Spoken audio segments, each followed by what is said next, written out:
Math Morning, Mr. Durkis, back at it again. 8.3 Application Walkthrough. Okay, factor out the greatest common monomial factor. So, what can we factor out of this? If you ever see factor, you know you're going to have an answer. You have some parentheses and something on the outside. So you look at these and think, okay, which numbers multiply into all of these? And what about the letters, right? What letters can I take out? Well, the factors of 12, 3 times 4, 2 times 6.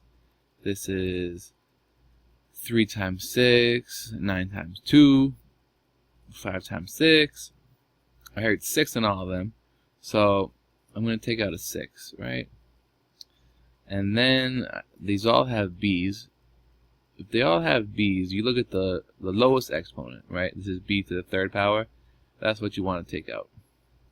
Now on the inside of the parentheses, you're going to have 3 monomials, and you want to find out this multiplied by what number will give you the number up here. So this first one, well, 6 times 2 is 12. Okay, and then b cubed times b squared, right, because 3 plus 2 is 5, will be 12b to the 5th. Okay, now I need to do it for the other two. Solve.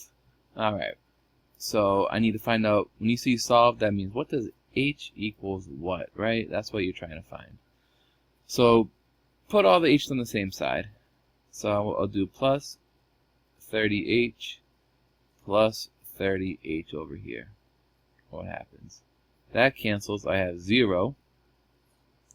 On this side, I have minus 12h squared and then plus 30h. Okay, I can't combine these because this is h squared. That's just a regular old h. So you leave them like this. You're going to factor out the greatest monomial. Okay, I'll even do that for you. So these could both be divided by 6. So I'll take out a 6.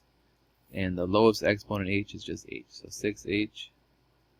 What do we got? 6 times negative 2 is negative 12. H times h is h squared.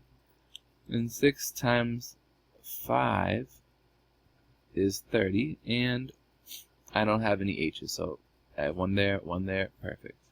Now you're going to have two answers. You make this equal 0. And this part equals 0. You'll solve both of those, and you have two answers. Alright, we got a word problem here. A projectile is an object that is propelled into the air, but has no power to keep itself in the air, like a thrown ball. The height of a projectile can be described by the vertical motion model. Alright, so you're going to have something thrown in the air like that. S of t equals negative 16t squared plus vt plus h, where s of t represents the height. Okay, so s of t is the height of the projectile. T represents time in seconds. The object has been in the air. And v is the initial velocity. Okay, and h is the height in feet. The initial height, right? Initial, this means where it starts.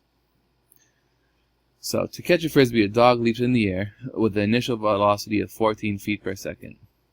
Hint, the dog started on the ground, so the height would be 0. So right here, they're saying, right, this is the graph, this is the height, it's 0. The dog starts here, he jumps up, boop.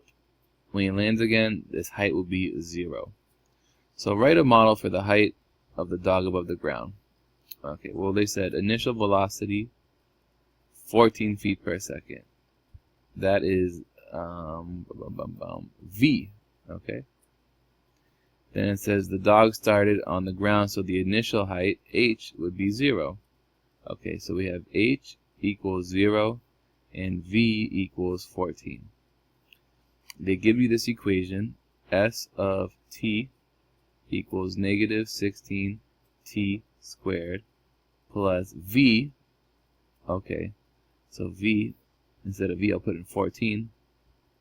14t plus h. H is 0. Bam. That's it. After how many seconds does the dog land on the ground? So we want to know how long does it take, this is time, to the dog get over here. Well, this is when h of t, right? H of t. Hang on, let me fix that. H of t, right? The height's 0. So h of t, or s of t, right? We'll put that as 0. 0 equals, then I fill in the rest of this equation. Negative 16t squared plus 14t. Okay? You want to solve this like we did the other ones. You have two answers. One is going to be here, where the dog starts, and the other one will be over here, where the dog lands. You're looking for this answer. How many seconds until the dog lands? Okay? The next question is similar, but the velocity is 70 feet per second. Right? Same process as this one over here. Whew. Last one. Use the rectangle at the right to answer the following questions. This rectangle over here. Set up and simplify an expression to find the area of a rectangle. Well, area is the length times the width. Alright, we got the length times the width. So the area must be the length, we'll say that's 2w, times the width, w minus 8. We set that up. Now I need you to simplify it, right? Distribute the 2w. 2w times w, 2w times negative 8. If the area was equal to 8w, solve and find the values of w. Alright, so area, we're saying that is 8w. So that equals 2w times w minus 8. You've got this now. You need to find out what does w equal.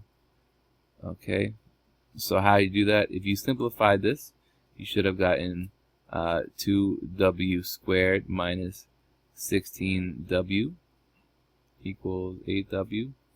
We want this to equal 0, so I'll do minus 8w on both sides. Okay, that cancels, so I have 0 equals 2w squared. This becomes minus 24w.